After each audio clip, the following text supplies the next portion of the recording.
Hello and welcome to the Lloyd's List podcast. I'm Declan Bush, senior reporter at Lloyd's List. So there we have it. On Friday, some 20 years of decarbonisation work at the IMO culminated in a historic agreement with countries voting 63 to 16 in favour of an emissions fuel standard with a built-in carbon price. If it's formally adopted in October, this will be the first binding global carbon price on any industry, a genuinely momentous achievement that will change the future of shipping. What they've come up with is highly complex and is going to take the industry a while to fully digest. But fear not, we have three brave experts willing to help us make sense of it all and tell us, hopefully, a bit of what comes next. Marie Fricardet is a senior research fellow at the UCL Energy Institute. Aoife O'Leary is a lawyer, economist, and the chief executive of Opportunity Green. And we have Rico Luhmann, a senior sector economist at ING Bank. Thank you all for joining. Marie, could you start us off by saying roughly what has been agreed and how will this carbon pricing scheme work? Yes, I'll try my best because, as you said, it's quite complex. But because it's a hybrid carbon pricing mechanism between, on the one hand side, a form of a credit trading mechanism, and on the other side, like a carbon pricing mechanism, which works effectively as a levy on a small part of shipping emissions. So let me try to talk you through that. So the scheme is based on a dual target approach to assess ship emission intensity. And those two targets would become increasingly stringent over time. So you have the first one is the base target approach, or base target annual GFI. So that's the minimum compliance threshold that all ships must achieve. And you have the second target, which is more stringent, which is the direct compliance target, and it's more ambitious, and it's meant to incentivize early adopters of low carbon technologies, let's say. So if you allow me, I was gonna just present three examples of ships to explain a bit how they would be affected. Would that work for you? I'm excited. Go for it. Let me start with then a low carbon ship. This ship is running on fuel and energy, which makes its carbon intensity below the direct compliance target. So it's quite low carbon. This ship not only doesn't have to pay for its residual emissions, but it can sell credits, or it can bank credits. The credits are called surplus units, and it can sell credits proportional to how much it exceeds the compliance target. Now we have a second ship which is partially compliant. You can imagine a ship running on a bio blend, or for example. So this ship has a carbon intensity between the two targets. So it exceeds, it's more carbon intensive than the direct compliance target, but it's less carbon intensive than the base compliance target. And so this ship would have to pay for all the emissions above the compliance target, and it would have to pay $100 per ton CO2 for the emissions above the compliance target. This is why I mean that it effectively works as a levy on a small part of the emissions. It would not pay for all its emissions, but only the ones above the compliance target. And finally, I move now to the non-compliant ship, the conventional fuel ships, if you want. So this ship runs on fuel and energy, which is above the base target. It's like one of the most carbon-intensive ships on the market today that represents most of the fleet. So it would also incur what is called a tier 1 deficit, similarly to the partial compliance ship I was describing. So it would also need to pay for this price on the emissions between the base and the direct compliance target.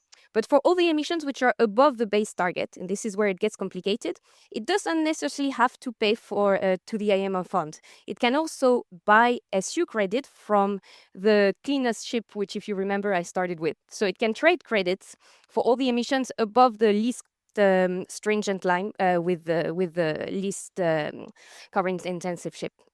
Alternatively, if it can't buy surplus units, or if it can't find, for example, dropping fuels to reach the base target, it would need to pay the upper RU price, which is much higher, which is around $380 per ton CO2 to the IMO fund.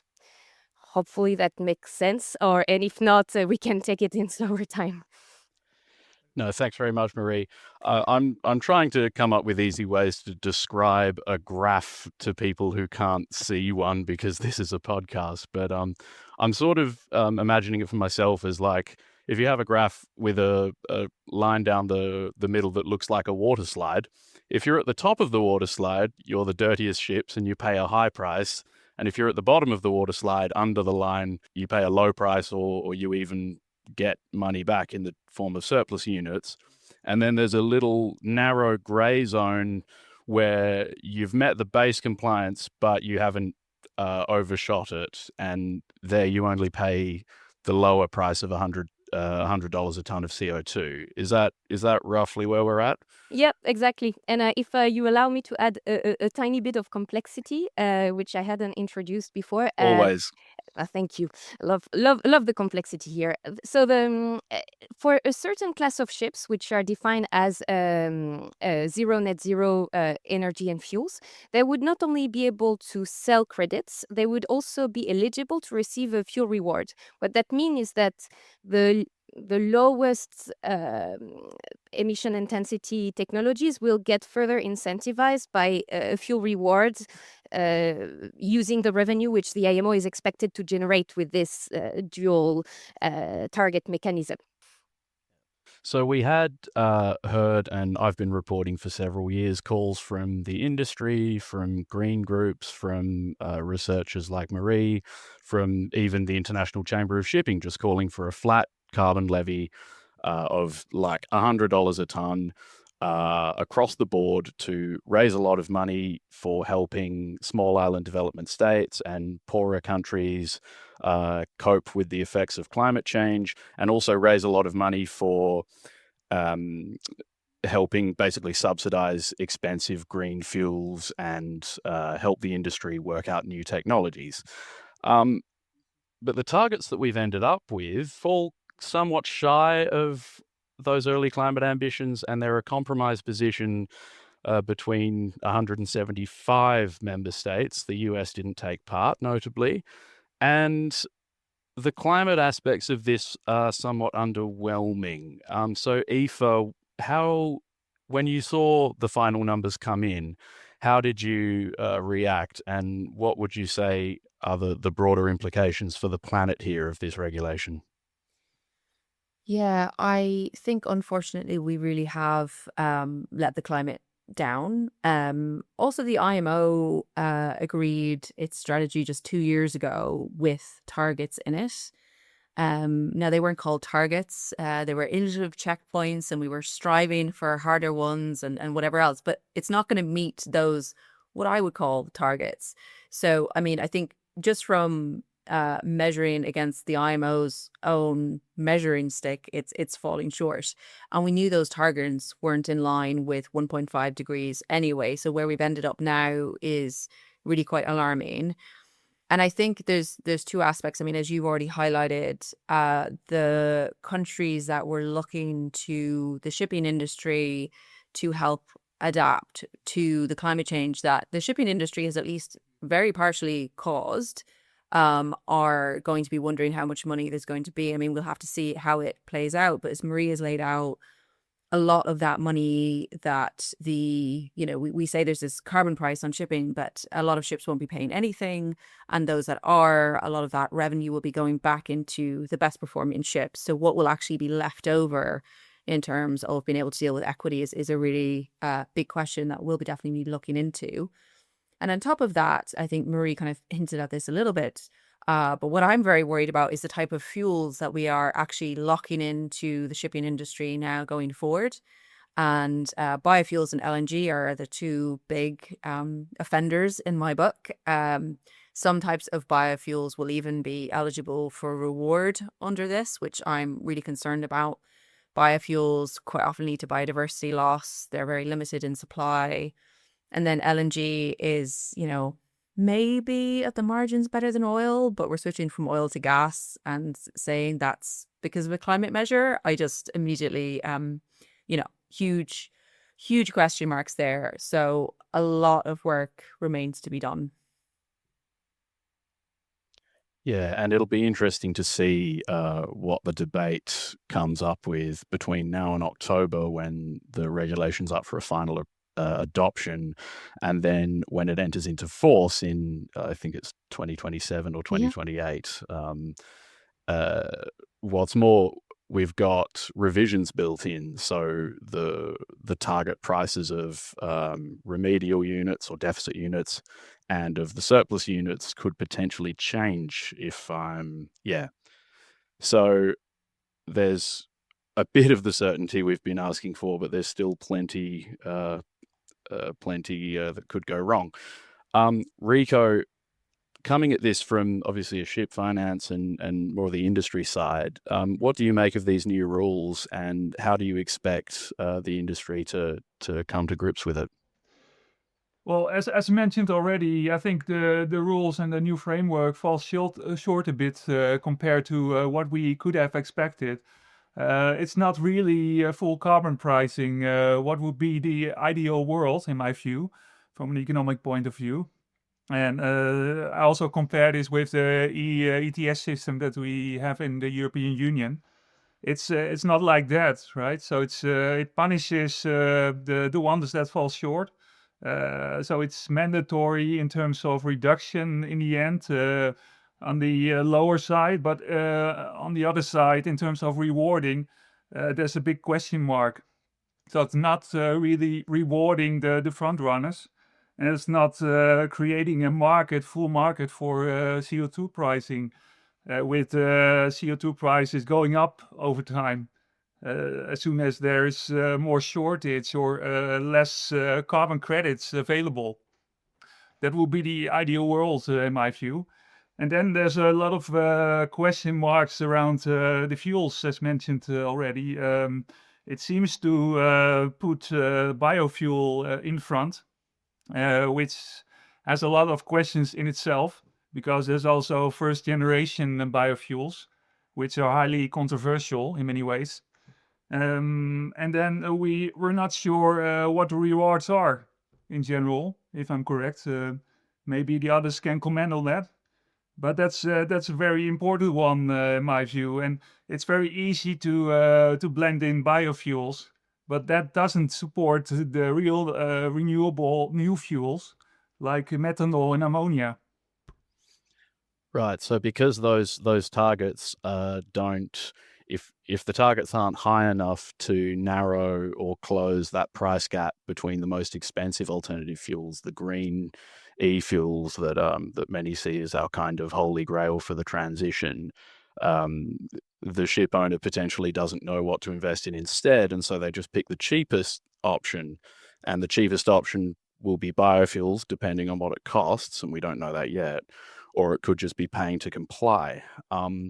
Marie, UCL and your team have been modeling the potential effects of these regulations for years. When do you see this starting to bite? How easy or difficult will this be for owners to comply with? And is it going to start changing, say, ordering behavior now or in a few years, or not at all? What's this look like from your side? So very mixed signals, but we have numbers until 2035 for the direct compliance target, so how long ships can emit credit, and until 2040 for the base target, which means like the absolute maximum limit before you start paying very high carbon price, and by 2040 that excludes most of the technologies which we would consider to be incremental. So at least in the long term, this gives a sense of direction that there will be a transition happening. But it's true that in the short term, we run a risk of just investments going to the wrong technology and them being not cost effective in 10 years' time. Something we heard earlier, this first generation and second generation biofuels. Aoife, perhaps could you run us through what do these two terms mean, and what is the risk of an industry rush for potentially the wrong kind of biofuels? Yeah, well, first generation biofuels are crop based biofuels. So essentially, you grow crops and then you burn them in your ship as opposed to using them for food. And quite often the real issue you have there is rainforests have been cut down to grow these crops. Or even if the rainforest has not been cut down directly to grow these crops, if it is somewhere that crops were produced that were sold as food and instead they're being sold as biofuels, that food then quite often is produced somewhere else, and you have indirect land use change, as it's termed, and can indirectly lead to cutting down rainforests. So it's really, really worrying. It is something that unfortunately we have known about for a long time. So the EU originally kind of promoted these, especially in road transport, as a way to decarbonize road transport, and essentially created an entire supply chain industry that then had vested interests. And it took a long time at the EU to kind of roll that back and start to ban those types of biofuels. So it's really important to say those types of biofuels are banned in the EU, or at least not allowed to be used to comply with the EU's fuel legislation. And I think it's very unlikely that will change. And as shipping is under the Fuel EU Maritime, when you are looking to comply with the EU ETS and the Refuel EU Maritime, the shipping industry will still have to use the second generation or even third generation types of biofuels. So just, I guess that's one point of tension that we're going to have to look at in terms of how the IMO and the EU regulations work. But beyond that first generation biofuels, then you have second generation biofuels, which quite often don't have the same concerns in terms of indirect land use change, but quite often are very, very limited in supply. So these can be things like used cooking oil. You can have crop wastes, but they quite often do have biodiversity impacts as well. There is just a very, very limited supply of biofuels overall in terms of what the world can sustain and keep our biodiversity targets in train. We've already looked as Opportunity Agreed at the possibility to meet the EU regulations for both shipping and aviation. And essentially, if we use the biofuels as kind of predicted under the EU legislation, you can't meet EU biodiversity targets. We haven't yet had a full understanding of what this, latest decision means in terms of biodiversity more broadly from the IMO, but it's definitely something we'll be interested in. And I know others have already looked at in various contexts without having the final decision in front of them. But it doesn't look good. And it's definitely something I think the shipping industry should be very wary of, because once you start creating a biofuel supply chain into shipping, you have these vested interests, and it's very hard then to roll back and actually focus on the kind of the gold standard of those wonderful renewable e-fuels that we're looking for. Yeah, and the other thing this brings to mind for me is the uncertainty over future prices and future rewards and future investments that a system like this, based on credit trading, naturally creates. Rico, you've got to run the numbers on this and look at ship owner behavior. I'm guessing we'll be looking at companies, class societies, advisors, financiers, all looking at ways to kind of, work out what the very cheapest method of compliance is, and then start pooling, banking, trading, coming up with different complex kind of schemes. What's your take on that, and what behavior might we start to see more of from the shipping community as it gets to grips with this, at least in the early years? Yeah, I'm afraid it prefers biofuels in the first place, because that's the cheapest option, and you can easily push back investments, heavy investments in alternatives. So that would be most preferable option, I'm afraid, in the short run. And then again, as mentioned, we have a problem with availability as well here, next to these questions around the controversy. Because from the aviation side, there's also a mandatory blending required this year in the European Union of 2%. So there's a massive demand for that coming up. And I guess in many ways the shipping community will decide to push back and just focus on efficiency and blending biofuels at a minimum to comply with this. And in general, I don't see this as very ambitious as well in terms of the achievements of reductions. So you can decide to wait a bit longer as a ship owner or operator. Yeah, exactly. I think we're nearly out of time, but perhaps I could get the three of you to just perhaps sum up with what you see as the biggest risks going forward and what questions this leaves still unanswered. Perhaps, Marie, if you could start.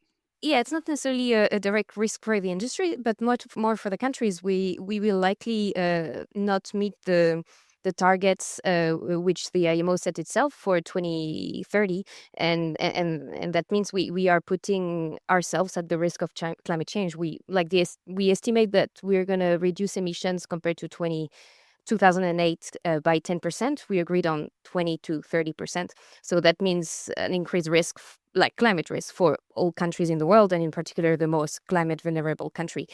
So that would be the biggest risk I see. But I understand it's not a short-term risk for the industry. I can come in on that, and I want to say yes, and also to build on it, I guess, because of that climate risk, this whole process has been driven by the leadership, especially of the Pacific Island states, and especially the Marshall Islands as a large flag state that kind of, looked at its power within the IMO and has driven this forward. So I think because what we have in place is, by all accounts, not going to meet the IMO's targets, it's not going to meet what we need in terms of the climate science, it's potentially promoting dodgy biofuels. This is not the end, and this is not, I would say, a certain measure, because you will have these countries that are facing, existential survival, and they are not going to go quiet, and they're going to continue that leadership at the IMO. So, it's a risk for the shipping industry if you rely on this regulation to use biofuels or whatever else, because I'm confident that it will be tightened up over time. The sooner we can do that, the better. But yeah, let's watch this space. Thanks. Enrico?